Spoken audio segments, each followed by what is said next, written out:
name is Dan Ray, and I want to introduce you to my new channel, The Backcountry Chef. I'd like to start by telling you why I wanted to do this channel and kind of how I came up with the name.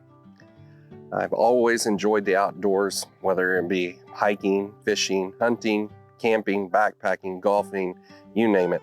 I enjoy the outdoors. I also enjoy cooking. I've had a love for the outdoors and cooking from a young age. When I was younger, I was in Scouts and I did a lot of camping and I did a lot of cooking using outdoor methods. And I quickly realized that if you can cook something outdoors, you can definitely cook it indoors. And so that's the reason why I wanted to start this, is to kind of combine the two things that I really enjoy and then share them with you. And I also enjoy sharing my recipes with family and friends. And I can't think of a much better way to do that than to find a great place to get out and enjoy nature and to enjoy trying new recipes and cooking old family recipes for our enjoyment. Now, the recipes that I will be utilizing will be coming from a lot of different areas. Some of them will be family recipes that have been passed down. Some will be ones that I've found from the internet. Some will be from cookbooks. Some, hopefully, in the future might be from some of you viewers as you submit recipes that you'd like to see me try.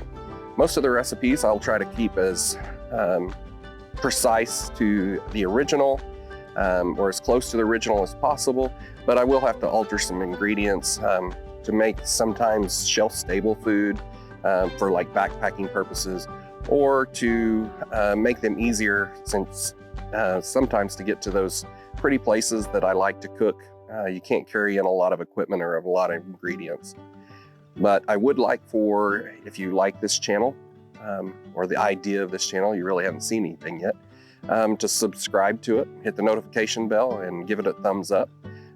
In the comments, I'd like to hear what your thoughts are, and then I also would like to maybe get some ideas of some recipes that you would like for me to cook. I'm really excited to get started with this channel. I've been thinking about it for quite a while and prepping for it and trying to get a list of recipes to get started on, and thinking about some different places that I could take you. Most of our videos will probably take place here. This is our property that we have in north central Oklahoma, and just a place that I enjoy getting out to. We've named this property Biscuit Meadow, which is going to go right along with our video today and what we're going to be making. And as you'll learn, I like to name everything. And as you can tell, this property is no different. You can see the tree line that's behind me. There's a creek that runs through there that we have named Gravy Creek, and we like biscuits and gravy. So maybe that's a little preview of what's to come in some of our recipes. All right, we're gonna go ahead and get started with this first recipe. From the title, you can tell that it's biscuits cooked in a pan. You'll see here I've got my billy pot with a Firebox stove set up. I know, probably wondering, how are you gonna bake on that? And I'm gonna show you. First, I want to, like I said before, keep the ingredient list simple. I don't really usually take a cookbook with me when I go out into the woods, so I'd like to keep those ingredient lists simple and the recipes as simple as possible. You've probably seen from the title of this video that we're going to be cooking biscuits using 2.5 ingredients in a pot, or actually in a can. So as you can see, I've got my billy pot and my Firebox stove set up here, and we're going to bake some biscuits in that. I like to keep the ingredient list as simple as possible. That way that we don't have to worry about carrying in a lot of extra weight when we go into these places or when we're on an adventure, and also just to keep it simple as far as how to cook the recipe. Today I'll be using 2 different baking methods. The reason why is the recipe, the amount of dough that comes from the recipe, it would take 2 batches to be able to bake in the billy pot with the Firebox stove. So I'm also going to be baking in what my kids like to call the Easy Bake Oven. It is a Coleman camp oven. It is very easy to set up. It folds down fairly small. not light enough to go on a backpacking trip, but would be perfect for a car camping trip. As you can tell, and I've mentioned several times, I'm going to be using a Firebox stove, and I really want to give a shout out to Firebox. Steve has made a amazing product, or several products, because I'm also going to be using another one of his products for some camp coffee. But they are just so versatile, so well made. They're fun to use, to see what you can do with them. And you'll see in a lot of my videos that I will be utilizing my Firebox stoves, the different ones. I highly recommend you go check them out. Check out his website. I've added a link in the description box. There's a lot of great recipes on there along with his products. I'd also recommend that you go to look at Firebox's YouTube channel. He has some amazing videos of him going backpacking with his products, with his 2 dogs and 2 goats. That's right, you heard me right. He has 2 goats that help carry his equipment and whatnot, and he just goes to some amazing places where he cooks some amazing looking dishes. So go check him out. Like I said, it's in the description box. I have also shared a link to the Easy Bake oven, the Coleman Camp oven that I was able to find on Amazon. I've shared a link to that down in the description box as well. Now, both baking devices, whether it being the Firebox with the billy pot or the Easy Bake oven, I keep calling it that because that's just what my kids keep calling it. So the Coleman Camp oven, both of them need to be preheated to 400 degrees. With the Firebox, you'll see that I'm going to be using charcoal and on top and on bottom. That's how it forms as a oven. And one thing with outdoor baking that I've learned is that you have to slowly bring the temperature up, adding a little bit at a time, because it's a lot easier to bring the temperature up than it is to take it down if you go too high.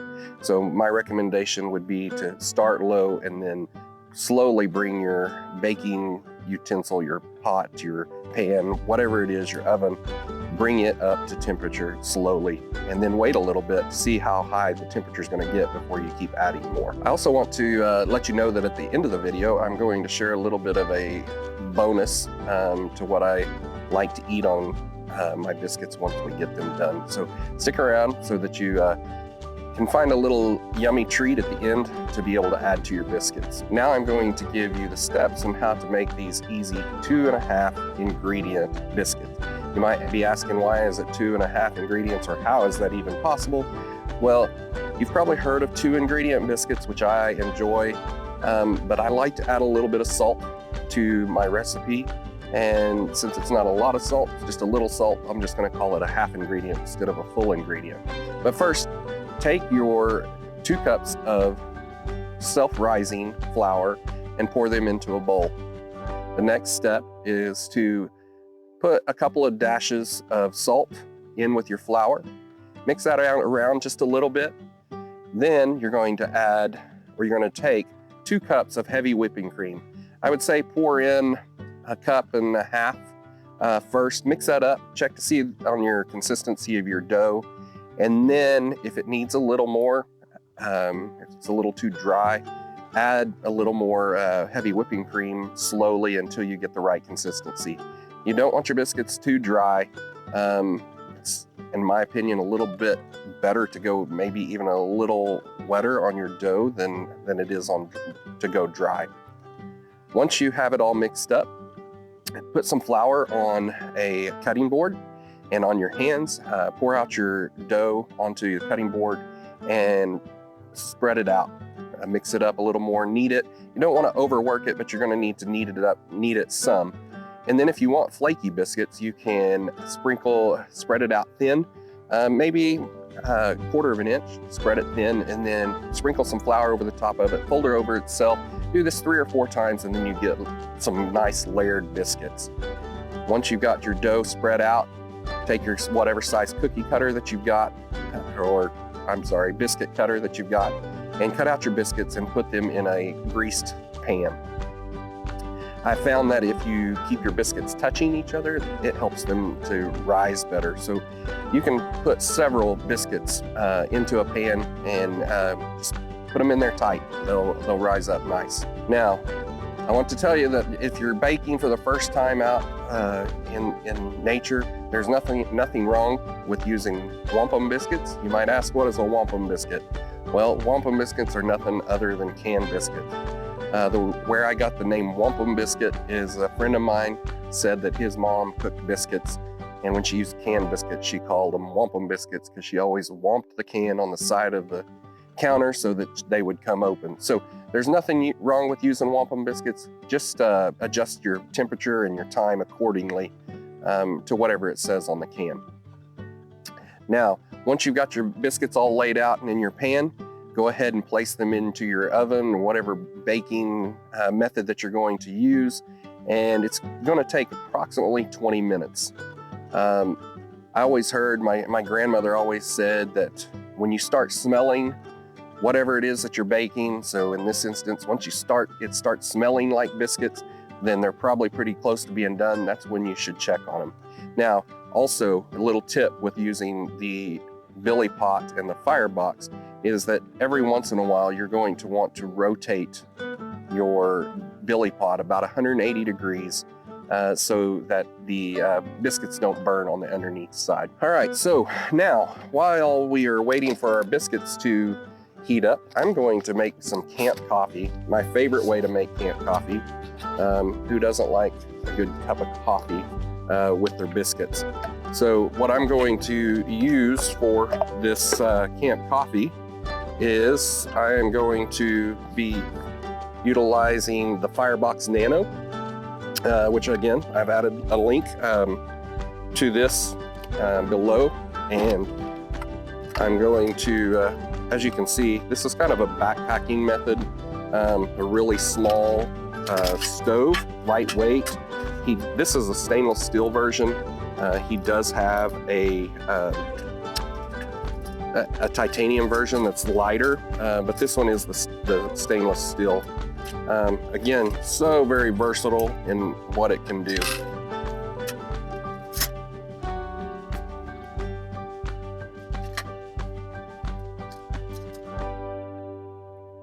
What I'm doing here is just placing these pins in the side. It helps give the stove stability, but then as you can see here, I'm going to be using a Trangia alcohol stove to be heating my water for my coffee. But as you can see, those pins there, they just perfectly hold this stove in place.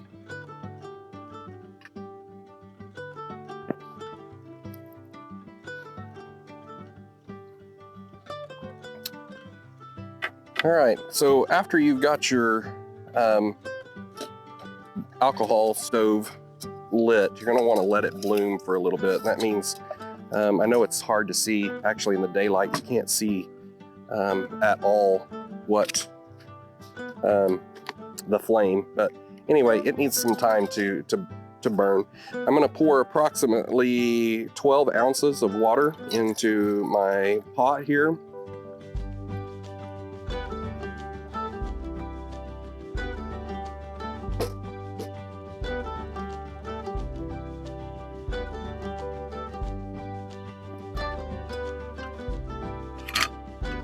And I'm gonna put my lid on here. When I'm out camping, I like to use fresh coffee beans and to grind it fresh because I use a kind of a French press method of doing coffee. That's what I've found that I like to do the best. And you know, it doesn't get much better than fresh ground coffee.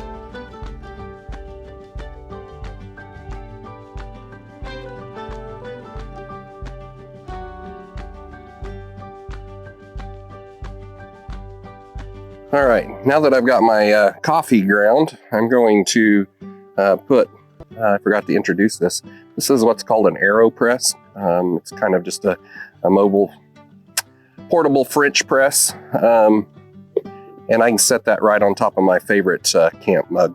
So now we're going to just wait until our water comes up to a boil, And then we're going to prep our coffee and enjoy some coffee as these biscuits are finishing up. All right, so our water has pretty much come to a boil.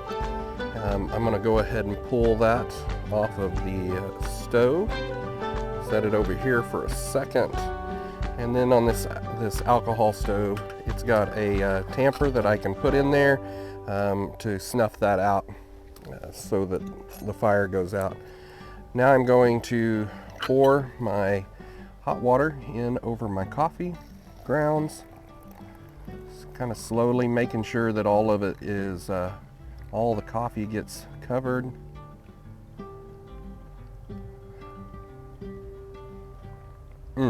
Smells great. Nothing better than a good cup of coffee out in the woods, for sure.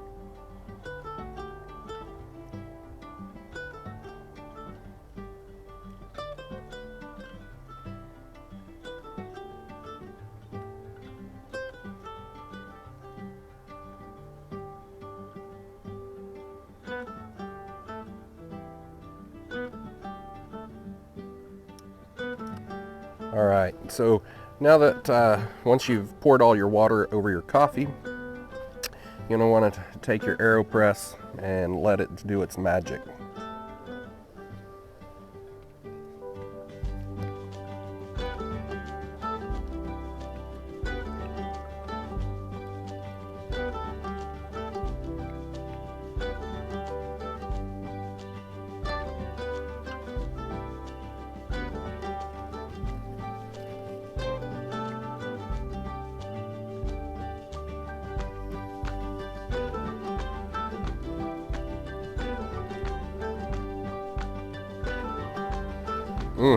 Great cup of coffee. All right, so it's been about 20 minutes and I'm getting ready to pull the biscuits out of the oven. They're smelling great. They're looking nice and golden on top. And I told you that I was going to share with you a little bonus of something that I like to put on my biscuits, especially when they're warm right out of the oven.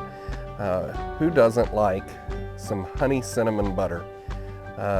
Man, it's just so good when you put it on a warm biscuit. So what I like to do and how I like to make the honey cinnamon butter is I take about a 1/4 cup of butter, about a tablespoon of honey, and about a 1/4 teaspoon of cinnamon, and then I mix those up together well.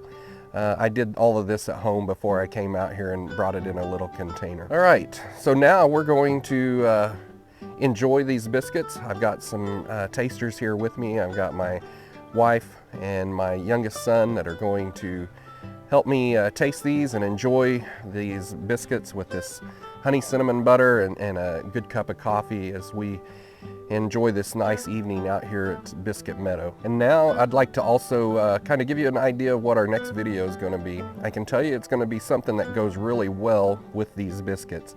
It's a great recipe that I've been able to get from a family member. We started cooking it on special occasions, and we've even started to cook it on Christmas morning as part of our tradition for that Christmas morning breakfast. So you're going to want to check out the next video so that you can get this recipe. As I said before, I would ask that you subscribe to my channel. Leave me a comment, things that I can do better, some recipes that you would like to see me try, or maybe even how I can make this recipe better.